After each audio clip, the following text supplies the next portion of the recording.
Wake me when you need me.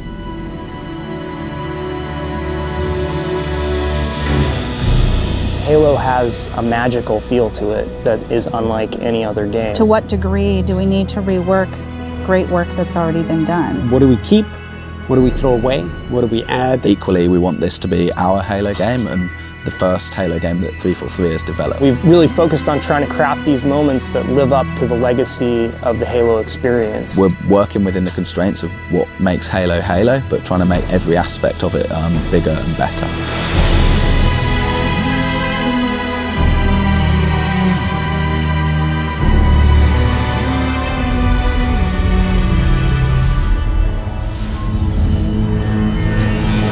With Halo 4, we're really delving into Master Chief's humanity and exploring what makes him tick as a character. Most of the exploration that we've done of the Master Chief has been done through other media outside of the game. It's been done through comic books, through novels. We wanted to put it squarely in the video game this time. Fighting for something that is really important, where there's something very big at stake, those are themes we carry forward. One of the things that we wanted to do was really introduce a threat that is beyond anything that Master Chief has faced before. It also gives us an opportunity with that threat to add new gameplay. The backstory of the Spartans and of the Master Chief in particular promises all this hyper-athletic speed and mass and weight and power. You're supposed to be this guy in this super suit and you should feel like a superhero in it, and in order to do that we want the armor to look and feel functional. We've done everything from really looking at what should the HUD look like. It's kind of like a fighter jet HUD, and we think of it that way. As a player, you're really empowered and given a set of tools to employ in any way that you want. The fans will be really happy to hear that in Halo 4, the battle rifle's back. It's the old burst fire precision weapon that they know and love. All weapons, vehicles and enemies have all been updated graphically. A lot of that is just in service of the experience we're trying to create. We want you to feel like you could step right into that world. We're trying to bring that across in multiplayer, that there's this whole universe out there and you get to play in all these cool locations. We're absolutely creating multiplayer levels from scratch. So these are not play spaces that are recycled from the campaign. They're purpose-built with competitive in mind. The two maps that we're going to be showing are Warhouse and Wraparound. Wraparound is a looping arena type structure, lots of verticality, up and down combat. Warhouse is like an abandoned military base which has got a giant mech being constructed in the center of it. We've always had this sort of schism between multiplayer and campaign. And the campaign was completely wrapped in fiction, and multiplayer just wasn't. The Spartans in multiplayer are Spartan 4s. These are the newest breed of Spartan. We've created a fairly compelling and fairly convincing reason why Red Spartans can fight Blue Spartans. There's other parts to our multiplayer experience that'll be coming in the future. With Halo 4, we've tried to create a more cinematic approach to the experience in everything that we do. We have a completely new audio team building all of the sound effects from scratch. We've redone almost everything. We've already recorded 100 tracks of music. Artistically, the number of assets that are going into this is way more than any other Halo game. We wanted to do so much more. You have this massive team of people who have all come together at this one point in time that focuses on every day that we have left, doing everything we can to make this game the best that it can possibly be. It's still Halo, but it has its own voice, and it's extraordinary.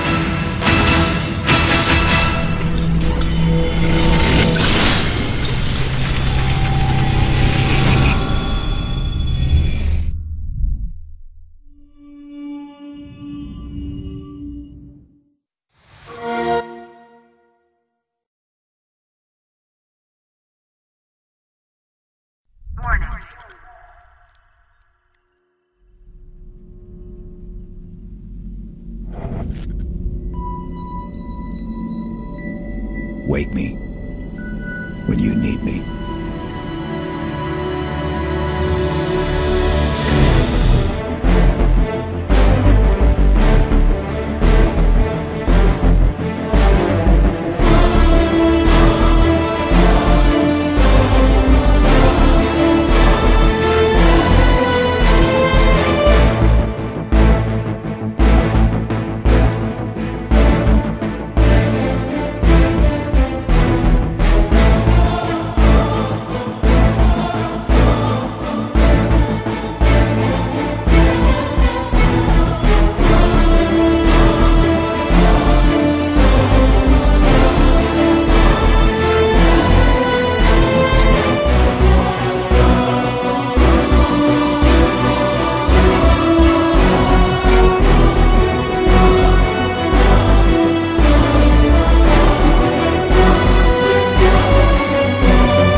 Ryan McCaffrey with Official Xbox Magazine, joined by my friend, former co-worker, and now guy with the best job on the planet, Frank O'Connor, Franchise Development Director at 343 Industries. I thought it would have been some kind of sunscreen tester on a tropical island, but I'll take it, yeah. Yeah, you do pretty well. You're managing all things Halo. Halo 4 is what we're here to see. Yes. Got my first look at it, anyone's first look Everyone's at it. first look at it, yeah. And so I wanted to ask you, I got to say, you've said in the past that it's the same, built off the same engine, but it sure as hell really is a lot prettier. Yeah, I mean, how did that happen? The engine conversations with Halo are a difficult thing, and the engines change fairly radically between every single generation. At its core, somewhere in that code is a recognizable kernel of the original Halo engine, and certainly some of the really core elements of the gameplay are pretty much intact. But every other system, I mean, the graphics, the rendering, the lighting, the audio, every system you can think of is either being radically overhauled or rewritten from the ground up. So it's at this point barely recognizable, but it still feels like Halo. So, yeah, how do you draw the line? Because another thing to notice easily from the demo was the sound effects are way, way punchier. Yes. That is, even right down to the clip-clop of metal Spartan shoes on a floor. How do you, did you get to a point where it didn't sound like Halo anymore and you had to pull it back? Not exactly. Our audio director is a guy called Sotaro Tojima, and he's from Konami. He worked on Metal Gear Solid, so he knows his audio.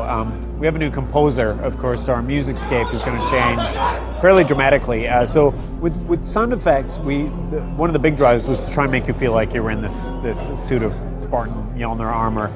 And I think we've achieved that. And I think definitely weapon effects. People always ask us to do this through every generation of Halo. Punch it up, punch it up, punch it up. And as you heard today, it's like it's there. Get a subwoofer. Yeah, you haven't got one already. You'll need to get a replacement subwoofer after that one blows. We did also see the battle rifle is back to a 3-shot burst. It is. It's a battle rifle. It's not the DMR shown today. I would say to the hardcore fans and the MLG guys and those guys, it is not a replacement for the DMR. There will still be one-shot weapons in the game, so you don't have to worry about that. It's an addition and a returning favorite, and it definitely serves the role, and it's actually really fun to use. So the question is, will that one-shot weapon be a Halo 1-esque pistol? Let me just say, 343 stand on the Halo 1 pistol issue? Well, people know where we stand on it because of the title update. But we'll be bringing back a lot of weapons. But I think more exciting are some of the new weapons and new vehicles and new sandbox elements that we're bringing into the game. And it's going to be the biggest overhaul in that aspect of the game in a very, very long time. Yeah, you showed us glimpses of 2 multiplayer maps.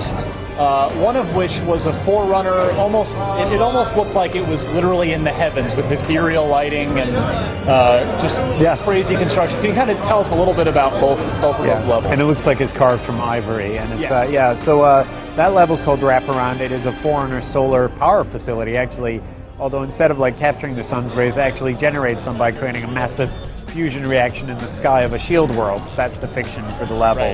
Not necessarily relevant to a game of Team Slayer. But it's a beautiful level and it has a really good flow. All of our multiplayer levels are built from scratch and purpose-built. So those 2 levels you saw today, they're just a very small snapshot of what's available, but they're both designed for Team Slayer games.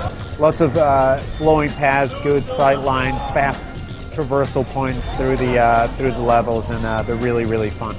And then the other map? The other map was Warhouse, very different aesthetic, obviously very human. It's actually a starship flying around a very fast, low orbit around a gas giant, actually trailing fins into the upper atmosphere with an asteroid belt looming above it. So it looks cool when you're outside. It looks very human on the inside, and there's a huge, a little piece of Halo cannon in there, a Cyclops Mark II being built in the center of this industrial facility. Would you say, did your level designers look more towards Halo 1, 2, or 3, or Reach for the kind of feel they were going for on the multiplayer maps? I think they looked to the whole Halo series. I mean, you definitely, when you're building a Halo multiplayer map, they're built differently from other shooters because there's different type of balance that happens in Halo because of the sandbox and because of the style of play. I will say everything is a little bit faster a little bit more intense and a little bit more visceral than a typical Halo encounter. So some people would compare that more to like a Halo 3 or a Halo 2, but these are really poor comparisons. I think people have to get a controller in their hands and figure that out for themselves.